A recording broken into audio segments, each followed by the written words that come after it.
नमस्कार दोस्तों, एक बार फिर स्वागत है आपका आपके अपने चैनल साइंस ग्रुप 11th पे। और आज हम जो पढ़ेंगे बहुत ही अच्छे से प्यारा सा टॉपिक रहने वाला है हमारा हाई कोर्ट।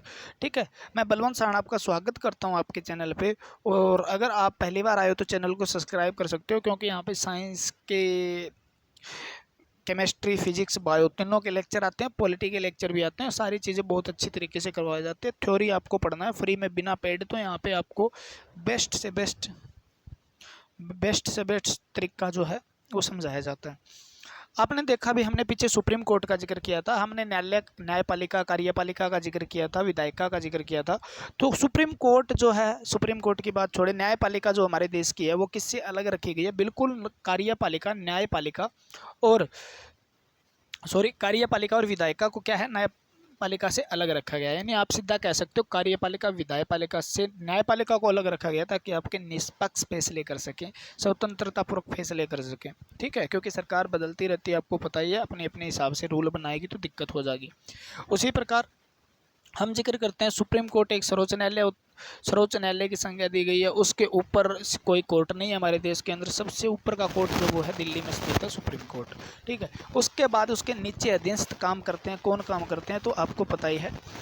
सुप्रीम कोर्ट के अधीन न्यायालय कौन से हैं? हाई कोर्ट करते हैं। यानी हर स्टेट के अंदर क्या है, हाई कोर्ट बनाए गए हैं। तो भाग 6 के अंदर हाई कोर्ट का जिक्र किया गया है, जो किसके अधीन काम करते हैं? सुप्रीम कोर्ट के अधीन। ठीक है, और भाग 6 आर्टिकल 214। ठीक है, तो आर्टिकल 214 से 281 तक हाई कोर्ट वगैरह का जिक्र है। एकीकृत न्यायपालिका की व्यवस्था की गई है। सुप्रीम कोर्ट है ऊपर, उससे नीचे हाई कोर्ट है 25 साहब के, उससे नीचे अलग अलग डिस्ट्रिक्ट के अंदर, जिला में डिस्ट्रिक्ट कोर्ट, और उसके अंडर भी कुछ तहसील वगैरह में, जैसे आपने देखा होगा। ठीक है, तहसील जो होती है, ठीक है, तहसीलदार बैठता है, तो वो कोर्ट डिस्ट्रिक्ट कोर्ट के अंडर ही आते हैं। राज्य का शीर्ष न्यायालय है। जैसे देश का शीर्ष न्यायालय अगर सर्वोच्च न्यायालय, तो राज्य का शीर्ष न्यायालय किसको कहेंगे? तो हम कहेंगे हाई कोर्ट को। ठीक है, तो ये किसके अधीन काम करता है? सुप्रीम कोर्ट के। आर्टिकल 214 क्या बताता है? देखो, आर्टिकल 214 बताता है हाई कोर्ट का गठन किस प्रकार से होगा। ठीक है, हाई कोर्ट का गठन किस प्रकार से होगा ये बताता है आर्टिकल 214। तो 214 इंपॉर्टेंट हो गया। ठीक है, यहाँ पर 214 के अनुसार प्रत्येक राज्य में एक हाई कोर्ट होगा। कौन सा अनुच्छेद कहता है कि प्रत्येक राज्य में एक, उस राज्य का अपना एक हाई कोर्ट होगा? तो आपका क्वेश्चन रहता है 214।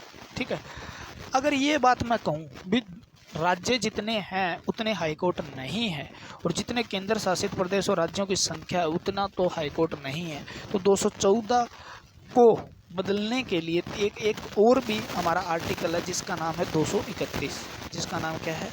नाम कह रहा हूँ 231। तो आर्टिकल 231 क्या कहता है? देखो, आर्टिकल 231 ये है भी संसद चाहे तो, ठीक है, संसद चाहने का मतलब है अगर संसद कोई भी विधेयक लेके आती है, उसको पास करके कानून जो बनता है, यानी उस संसद चाहे भी संविधान के अंदर संशोधन करके तो क्या कर सकती है? अभी एक से अधिक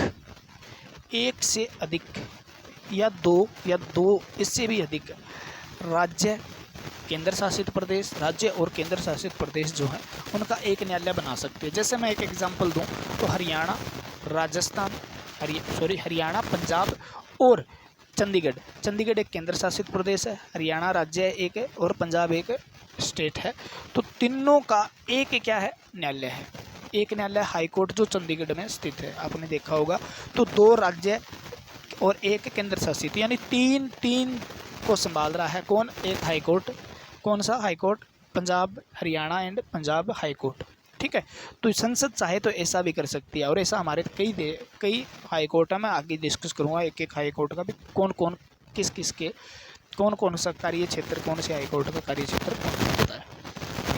तो संसद चाहे तो 231 के अनुसार, अनुच्छेद 231 के अनुसार 2 या 2 से अधिक राज्यों का या केंद्र शासित प्रदेश का एक हाई कोर्ट बना सकती है। हमारे देश में अभी हाल फिलहाल जो है 25 हाई कोर्ट है, जिसमें सबसे पुराना हाई कोर्ट कोलकाता का है। सबसे पुराना हाई कोर्ट कोलकाता का है, और सबसे नया अमरावती है, जो अभी बना है, आपको पता है, आंध्र प्रदेश का हाई कोर्ट है, अमरावती में स्थित है। तो सबसे नया ही हो गया ना। ठीक है, क्योंकि पहले क्या था, आंध्र प्रदेश की राजधानी हैदराबाद थी। और आंध्र प्रदेश और तेलंगाना एक ही राज्य थे, दोनों एक राज्य आंध्र प्रदेश के नाम से जाने जाते थे। जैसे ही तेलंगाना और आंध्र प्रदेश अलग होते हैं तो तेलंगाना के अंडर हैदराबाद जो है तेलंगाना के अंडर आ जाता है, क्योंकि हैदराबाद तेलंगाना की बाउंड्री में पड़ता है, तो तेलंगाना की राजधानी को हैदराबाद, ठीक है, और आंध्र प्रदेश की नई राजधानी बनाई जाती है जिसको हम अमरावती के नाम से जानते हैं, ठीक है। तो वहाँ पर एक हाईकोर्ट आंध्र प्रदेश का अलग से स्थापित किया गया है। इतनी बात हुई, क्लियर हो गया, सब कुछ बढ़िया से हो जाना चाहिए। अब आगे जब हम बात करेंगे आर्टिकल 216 की, जब आर्टिकल 216 की बात करते हैं हम, तो एक मुख्य न्यायाधीश और अन्य मतलब ये कहता है भी हाई कोर्ट जो है ना उसके अंदर कितने न्यायाधीश होंगे और किस किस प्रकार से होंगे ये बताता है। तो एक मुख्य न्यायाधीश होता है, एक चीफ जस्टिस होता है, ठीक है, और अन्य अदर न्याय जस्टिस जो हैं वो हाई कोर्ट के अंदर होते हैं।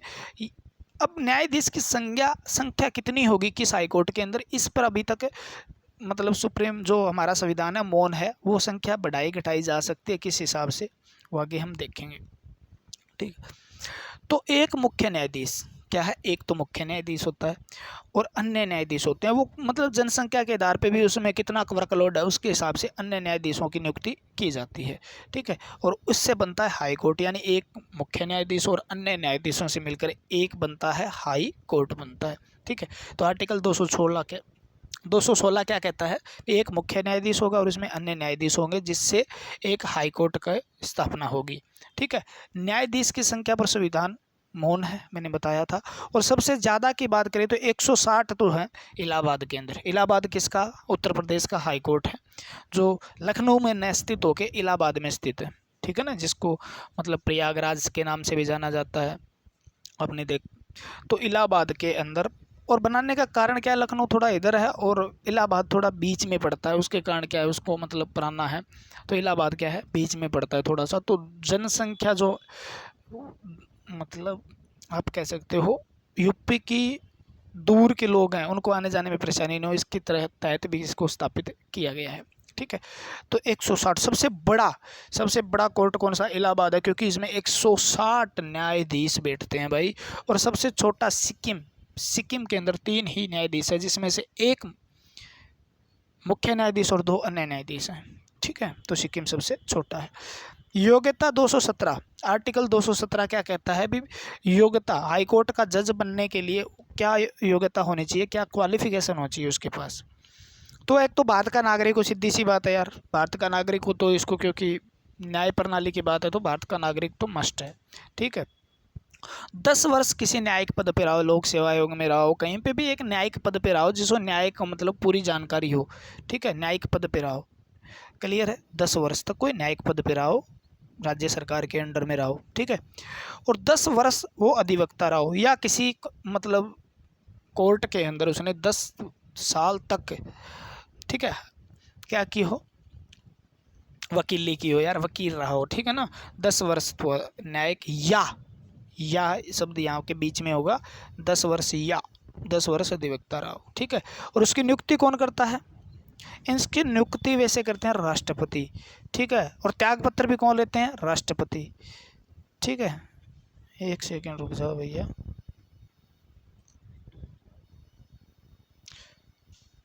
क्लियर है। तो अगर हाईकोर्ट के मतलब न्यायाधीश की बात आए, मुख्य न्यायाधीश की बात आए, तो अन्य न्यायाधीश की बात आए तो किस प्रकार से क्या क्या होता है, देखो। नियुक्ति करता है राष्ट्रपति, मुख्य न्यायाधीश की नियुक्ति कौन कर रहा है, राष्ट्रपति, ठीक है। लेकिन नियुक्ति ऐसे नहीं करता, सलाह ली जाती है चीफ जस्टिस ऑफ इंडिया से, यानी आपके सर्वोच्च न्यायालय के मुख्य न्यायाधीश से सलाह लेके, ठीक है। और उसके बाद जिस राज्य का न्यायाधीश चूज करना है,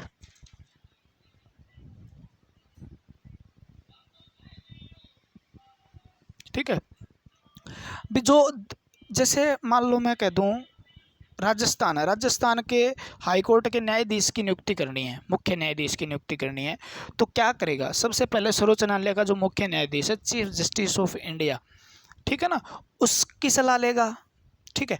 उसके बाद राज्यपाल यानी आपके राजस्थान के राज्यपाल की सलाह लेकर क्या करेगा, वो चीफ जस्टिस, ठीक है, की नियुक्ति करेगा, यानी हाई कोर्ट के मुख्य न्यायाधीश की नियुक्ति करेगा। जैसे मुख्य न्यायाधीश की नियुक्ति होती है, उसके अंदर मुख्य न्यायाधीश बैठा है, तो अन्य न्यायाधीश की अगर नियुक्ति करनी है तो क्या करता है, फिर राष्ट्रपति सलाह लेता है मुख्य न्यायाधीश से, किसके, हाईकोर्ट के मुख्य न्यायाधीश से, और राज्यपाल से, उस राज्य के राज्यपाल से, और अन्य न्यायाधीश की नियुक्ति करता है। ठीक है, दोनों में थोड़ा सा इतना ही फर्क है। भी अन्य न्यायाधीश की नियुक्ति करेगा जब तो हाईकोर्ट के चीफ जस्टिस की यानी मुख्य न्यायाधीश की सलाह लेगा, और जब हाईकोर्ट के मुख्य न्यायाधीश की नियुक्ति करेगा तो राज्यपाल के साथ सर्वोच्च न्यायालय के मुख्य न्यायाधीश की सलाह लेगा, बस। ठीक है, और अगर मुख्य न्यायाधीश को त्याग पत्र देना है तो किसको देना पड़ेगा, राष्ट्रपति को। नियुक्ति राष्ट्रपति द्वारा, त्याग पत्र भी राष्ट्रपति को देगा, इस्तीफा भी अपना देगा जो। ठीक है, इसका कार्यकाल अधिकतम 62 वर्ष तक होता है। 62 वर्ष का मतलब जैसे इनकी 62 वर्ष उम्र पूरी हो जाती है, रिटायर हो जाते हैं। ठीक है, तो 62 वर्ष तक होता है, कितने समय का होता है ये कोई तय नहीं है। ठीक है, वेतन व भत्ते। ठीक है, वेतन व भत्ते, इससे पहले हम जानते हैं कि शपथ कौन दिलाता है। देखो यहाँ पर नियुक्ति तो राष्ट्रपति करता है और त्यागपत्र भी राष्ट्रपति लेता है, लेकिन शपथ की जब बात आती है तो शपथ के लिए भाई राष्ट्रपति बेला नहीं बैठा। ठीक है ना, तब उस राज्य का राज्यपाल 219 के तहत उस क्या दिलाता है, संविधान की सच्ची निष्ठा और श्रद्धा की क्या दिलाता है, राज्यपाल शपथ दिलाता है। तो हाई कोर्ट के जज है ना, उनको कौन दिलाता है भाई, राज्यपाल, शपथ राज्यपाल दिलाता है। ठीक है ना, पद से हटाना हो, मान लो उसको पद से हटाना हो, उत्तरी ऐसे कैसे चलेगा रे भैया।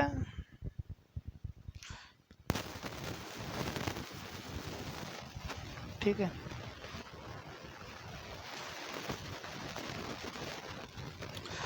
तो पद से हटाना हो ना, तो वही सेम संसद की सहमति से राष्ट्रपति हटा सकता है। भाई किसी हाई कोर्ट ने मतलब क्या किया, कोई भ्रष्टाचारी फैला रहा है या संविधान में न रह के कार्य कर रहा है, संविधान की सीमा को लांघ रहा है, उसके कार्य क्षेत्र से बाहर कार्य कर रहा है, इस प्रकार की कोई उस पर मतलब आरोप लगते हैं, तो इसके तहत राष्ट्रपति उसको हटा सकता है। लेकिन राष्ट्रपति ऐसे नहीं हटा सकता, उसके लिए सुप्रीम कोर्ट के जज को जिस प्रकार हमने पिछली वीडियो में डिस्कस किया हटाया जाता है, वही महाभियोग की प्रक्रिया लगती है इस पर भी। ठीक है ना, हटाने की प्रक्रिया वही है जो सुप्रीम कोर्ट के जज को हटाने की प्रक्रिया महाभियोग होता है। राज्यसभा या लोकसभा में पेश किया जा सकता है। राज्यसभा में पेश किया जाए तो 50 सदस्यों की अनुमति जरूरी होती है, लोकसभा में 100 सदस्यों की जरूरी होती है।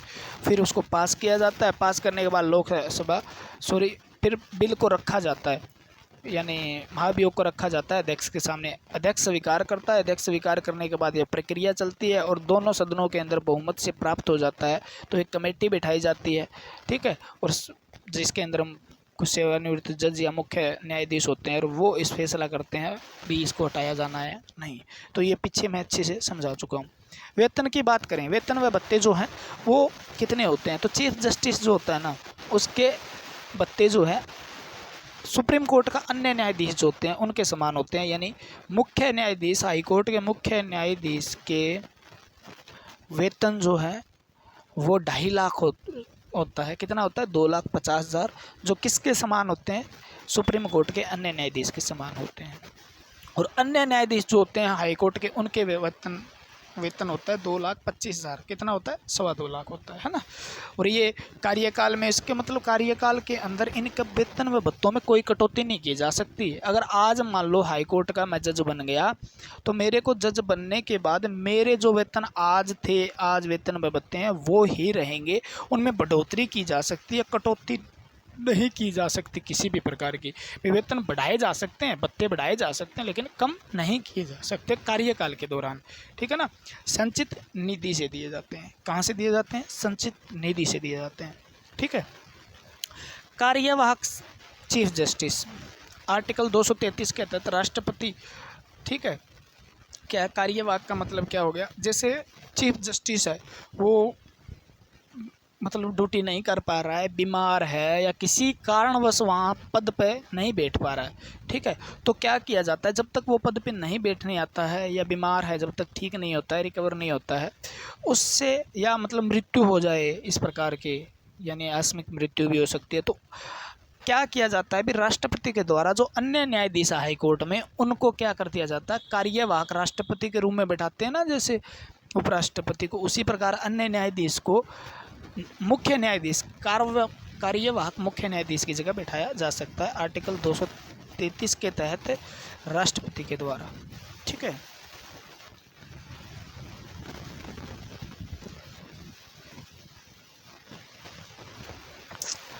सेवानिवृत्त रिटायर जस्टिस की नियुक्ति, आर्टिकल 228 क्या कहता है? अगर हाई कोर्ट में मुख्य न्यायाधीश राष्ट्रपति, ठीक है, हाई कोर्ट का जो मुख्य न्यायाधीश है वो क्या कहे भी, देखो रिटायर हो गया, 62 वर्ष की उम्र होगी, रिटायर हो गया। अब क्या हो गया, मान लो वर्कलोड ज़्यादा है और मुख्य न्यायाधीश को ये लगता है भी हमें ऐसा कुछ करने के लिए जो सेवानिवृत्त है या रिटायर जज है उसकी कुछ सलाह लेनी चाहिए या उसको कार्य पर बुलाना चाहिए भी, ताकि हमारा वर्कलोड कम हो सके। उस प्रकार से तो हाई कोर्ट जो है उसका चीफ जस्टिस राष्ट्रपति की अनुमति लेके क्या करता है, राष्ट्रपति की अनुमति लेके क्या कर सकता है, सेवानिवृत्त जस्टिस की नियुक्ति कर सकता है, यानी वहाँ पर ले आता है। ठीक है।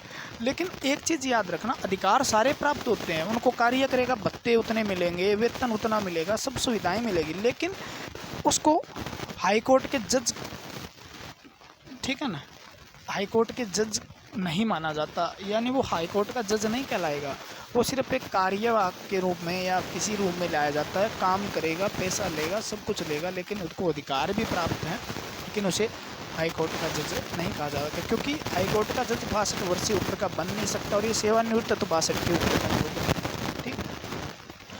कार्यकारी न्यायाधीश, कार्यकारी न्यायाधीश, कार्यकारी न्यायाधीश अलग चीज़ है, कार्यवाहक अलग चीज़ है। ठीक है ना। कार्यकारी न्यायाधीश का मतलब अभी ऐसा लगता है जैसे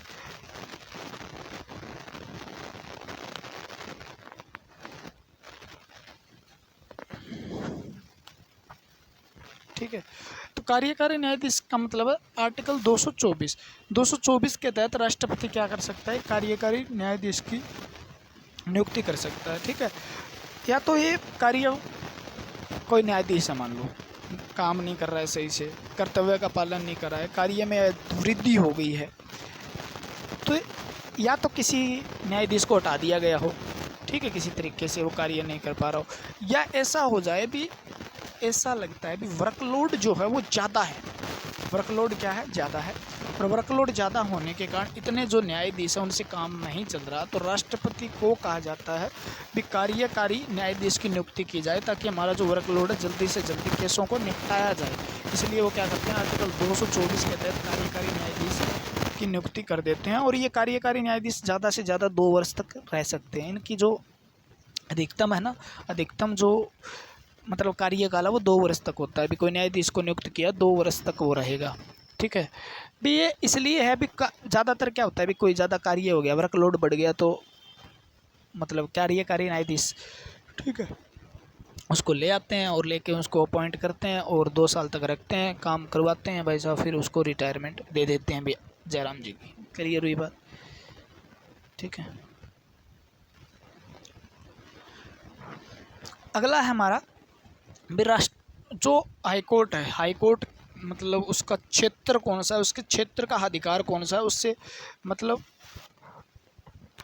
वो कितने क्षेत्र में जाके कार्य कर सकता है, किस किस प्रकार से उसके कार्य होंगे।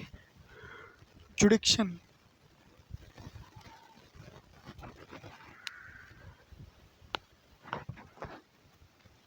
तो क्षेत्र वह शक्तियाँ, क्षेत्राधिकार कहाँ पे है और उसकी पावर क्या क्या होती है। राज्य का सर्वोच्च न्यायालय अपील के मामले में अगर राज्य के अंदर देखा जाए, राज्य से बाहर जाएंगे तो सुप्रीम कोर्ट है, राज्य के अंदर देखा जाए तो उसको एक राज्य का, जैसे देश का जो सर्वोच्च न्यायालय है वो कौन सा है, सुप्रीम कोर्ट जो है, सर्वोच्च या शीर्ष न्यायालय जो है वो कौन सा है, आपका सुप्रीम कोर्ट है। तो हमारे देश का, देश से अगर राज्य की बात करें तो राज्य का जो शीर्ष न्यायालय है वो है हाई कोर्ट। ठीक है। और मूल अधिकारों और विधि अधिकारों का रक्षक में माना जाता है। आपको पता भी है, हम मूल अधिकार के तहत आर्टिकल 32 और आर्टिकल 226 के रिट दायर कर सकते हैं। तो आर्टिकल 32 तो हमें सुप्रीम कोर्ट में सीधा जा सकते हैं और आर्टिकल 226 के तहत हम कहाँ जा सकते हैं, सीधा हम हाई कोर्ट जा सकते हैं। तो मूल अधिकार जो हमारे फंडामेंटल राइट है, ठीक है, कानूनी अधिकार जो है उनका रक्षक भी माना जाता है। ठीक है। तो मूल ओरिजिनल जो जुडिक्शन क्या है, या आप मूल क्षेत्राधिकार क्या है इसके। ठीक है। तो मूल क्षेत्राधिकार का मतलब हो गया इससे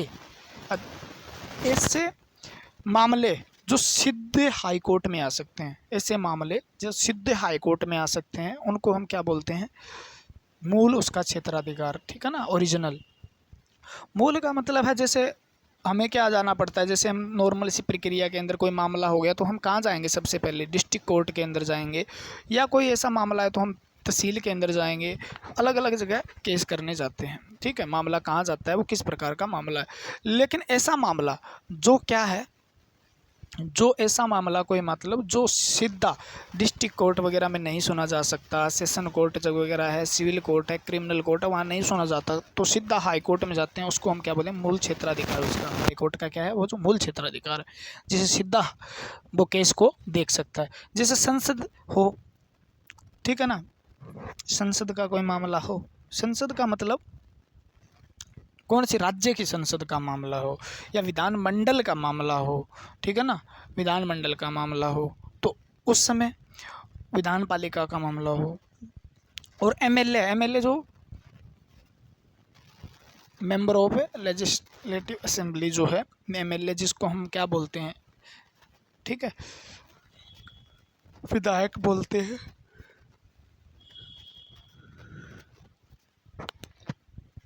निर्वाचन संबंधी कोई मामला हो, ठीक है, उससे निर्वाचन से संबंधित कोई मामला हो तो वो कौन देखता है, हाई कोर्ट देखता है। यानी चुनाव से संबंधित कोई झगड़ा वगैरह कोई है, कोई इसी प्रकार के मामले कौन देखता है, हाई कोर्ट। मूल अधिकार, फंडामेंटल राइट की बात हो तो सीधा कौन सुन सकता है, इस मामले को कौन सुनेगा, हाई कोर्ट सुन सकता है। ठीक है, संविधान की किसी में व्याख्या छुपी हो, कोई ऐसा प्रश्न उठाओ जिसमें संविधान की व्याख्या हो, तो उसको सुलझाने के लिए भी हाई कोर्ट के सीधा दरवाजा खटखटाया जा सकता है। ये मूल क्षेत्र अधिकार है और इसको हाई कोर्ट सीधे सुन सकता है। ठीक है ना, राजस्व मामले, अगर रेवेन्यू जो मामले हैं उनको भी क्या है, हाई कोर्ट क्या कर सकता है। कुछ मामले ऐसे हैं जिनको सीधा हाई कोर्ट में चैलेंज किया जा सकता है। आर्टिकल 226 के तहत मैंने बताया था मूल अधिकारों की हम रक्षक माना जाता है इसको, और 226 के तहत हम क्या कर सकते हैं, रिट। ठीक है, रिट देता भी कोई फंडामेंटल राइट जो हमारे मूल अधिकार हैं उनका हनन करता है तो क्या करता है, उच्च न्यायालय क्या करता है, फिर रिट पेश करता है।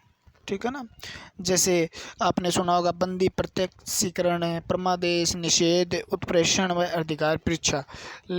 ठीक है, ऐसी रिट जारी करता है। और ये हमने फंडामेंटल राइट जब किया वहाँ पे अच्छे से डिस्कस कर लिया है। अपीलीय क्षेत्राधिकार यानी अधीश न्यायालयों, दीवानवी और फौजदारी मामले हो गए जैसे, मतलब ठीक है, सिविल हो गए, क्रिमिनल मामले हो गए, तो वो सीधे कहाँ, उसमें अपील की जाए। अधीश न्यायालयों का मतलब है डिस्ट्रिक्ट कोर्ट।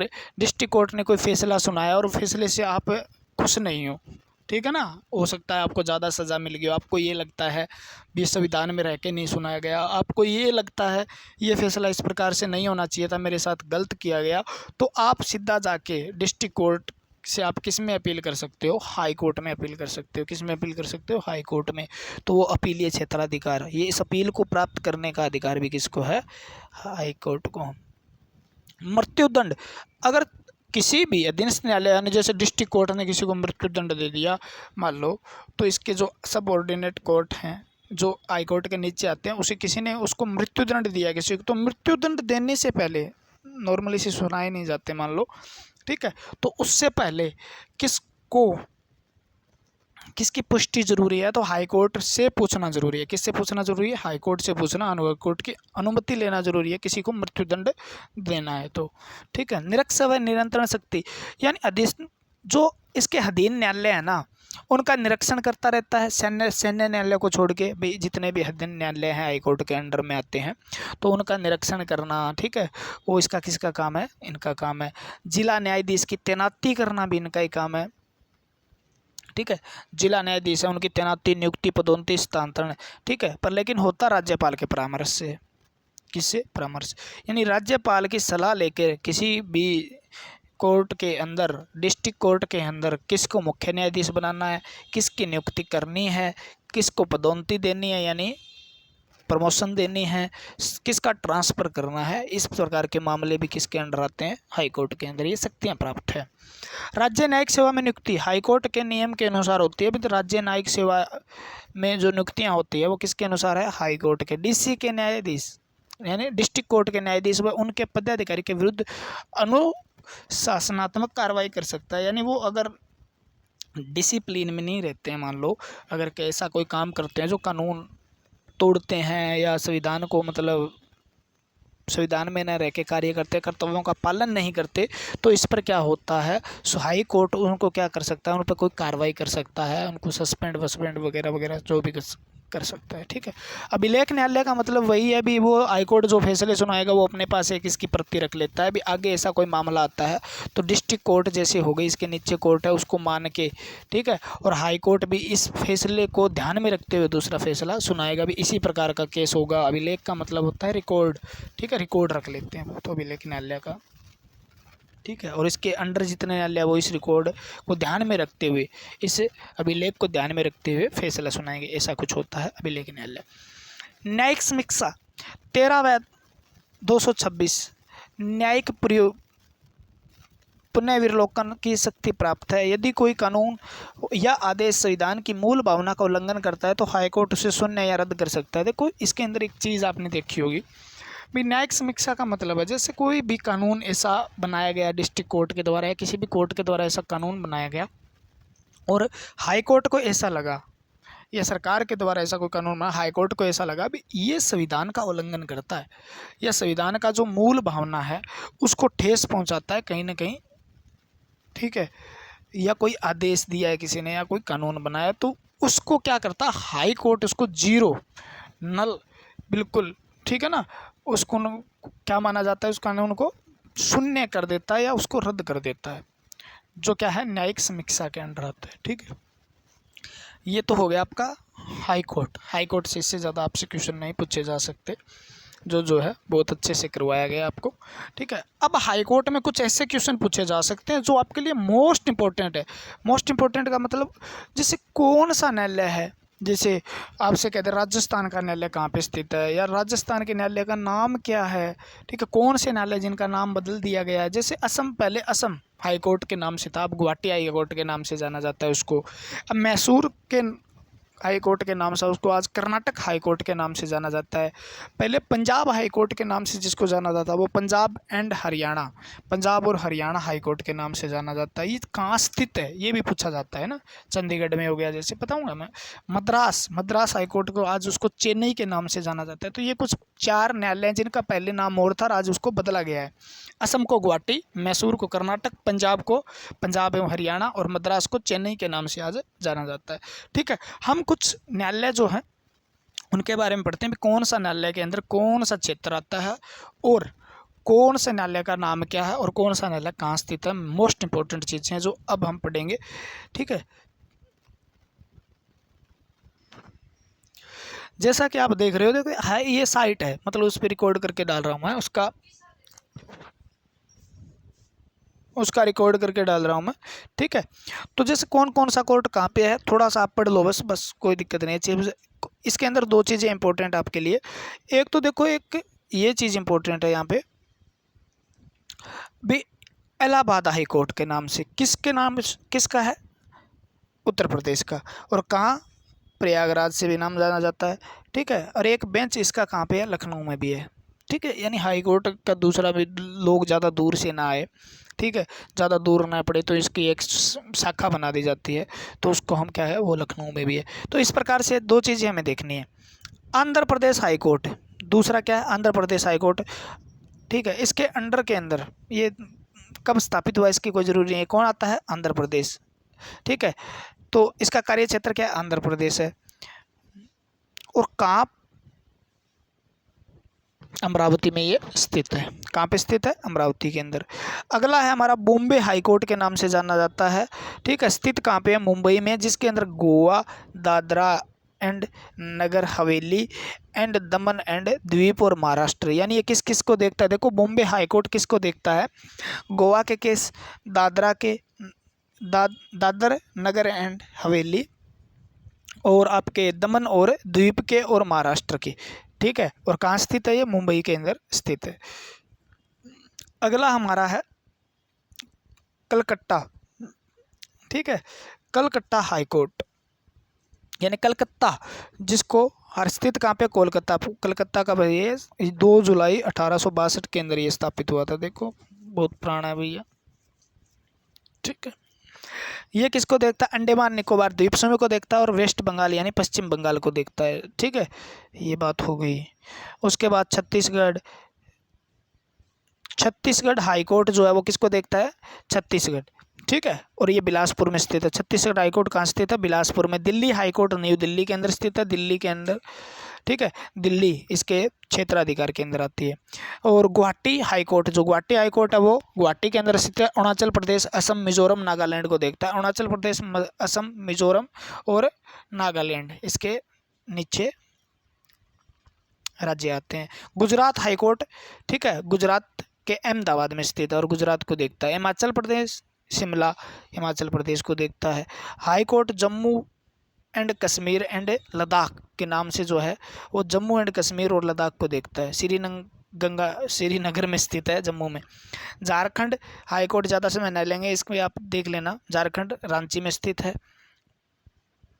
झारखंड का जो हाई कोर्ट है वो कहाँ है, रांची में, और झारखंड को देखता है। कर्नाटक के नाम से जाना जाता है, कर्नाटका बेंगलोर में स्थित है, ठीक है। केरला हाई कोर्ट जो है केरला और लक्षद्वीप को देखता है, थोड़ा सा इंपॉर्टेंट हो गया, और ये कोच्चि में स्थित है। मध्य प्रदेश हाईकोर्ट जो है वो मध्य प्रदेश के जबलपुर में स्थित है और मध्य प्रदेश को ही देखता है। मद्रास हाईकोर्ट जो है तमिलनाडु और पांडुचेरी को देखता है और चेन्नई में स्थित है। मणिपुर हाईकोर्ट जो है मणिपुर, इम्फाल, मणिपुर को देखता है, इम्फाल में स्थित है। मेघालय का हाईकोर्ट है मेघालय के शिलोंग में स्थित है और मेघालय को ही देखता है। उड़ीसा हाईकोर्ट जो है वो कहाँ है, कटक में स्थित है और उड़ीसा को देखता है। थोड़ा सा याद रखना, कटक में स्थित है, उड़ीसा को देखता है।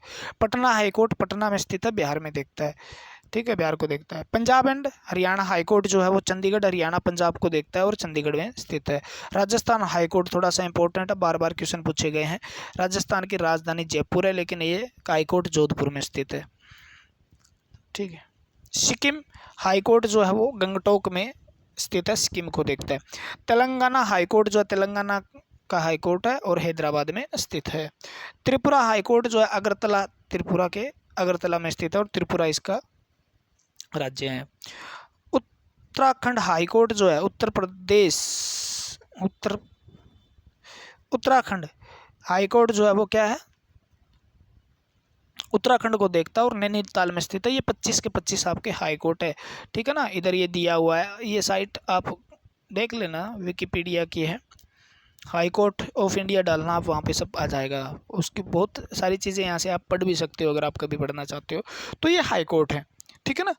कितने हाई कोर्ट हैं, 25 हाई कोर्ट हैं जिनका जिक्र हमने किया है, और आप पढ़ लेना। थोड़ा सा अगर आपको याद रखना है तो सारी चीज़ें याद ना रख के, जिनके हाई कोर्ट किस में स्थित नहीं है, जिनके हाईकोर्ट उनकी राजधानी में स्थित नहीं है, उनका इम्पोर्टेंट है, ठीक है, वो वेरी वेरी इंपॉर्टेंट है, ठीक है। जिनके हाईकोर्ट, जैसे राजस्थान का एक एग्जांपल दूं, जयपुर के न होकर जोधपुर में उसका हाईकोर्ट स्थित है, तो ये इम्पोर्टेंट है ज़्यादा। इसको याद कर ही लेना आप भी कहाँ स्थित है। कई बार पूछ लिया जाता है राजस्थान का हाईकोर्ट कहाँ स्थित है, तो जोधपुर, क्योंकि आप सोचते हो जयपुर में होगा उसकी राजधानी। तो इस प्रकार के क्वेश्चन है जो आपको पूछे जा सकते हैं, ठीक है। तो ये हाई कोर्ट था। आगे हम डिस्ट्रिक्ट कोर्ट पढ़ेंगे और डिस्ट्रिक्ट कोर्ट के बाद हमारा को न्यायपालिका हमारी खत्म हो जाती है। उसके बाद हम पढ़ेंगे राज्य की कार्यपालिका, राज्य की संसद, विधानमंडल, विधान परिषद किस प्रकार से है, और उसके बाद 2-4 और भी हमारे लोक सेवा आयोग हो गया, ठीक है, केग हो गया। ये चीज़ें पढ़ने के बाद पॉलिटी लगभग ख़त्म हो जाती है। 7-8 लेक्चर रहते हैं, वो हम कंप्लीट कर लेंगे जल्दी से जल्दी, ठीक है।